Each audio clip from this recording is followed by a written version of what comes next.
भारत की आजादी तक, भारत की आजादी तक,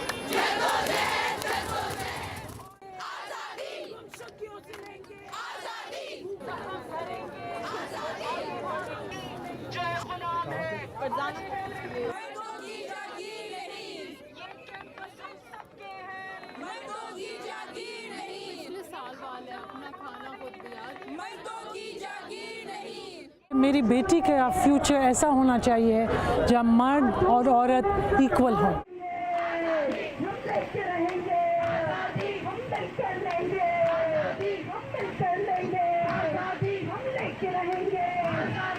हम आज इसीलिए यकजहती में साथ आए हुए हैं ताकि हमारी आवाज़ें सुनी जाएं और ताकि हम इक्वालिटी एट सम पॉइंट आज नहीं तो 10 साल बाद एक्सपीरियंस कर सकें एटलीस्ट पाकिस्तान में। और उन सब बहनों को सलाम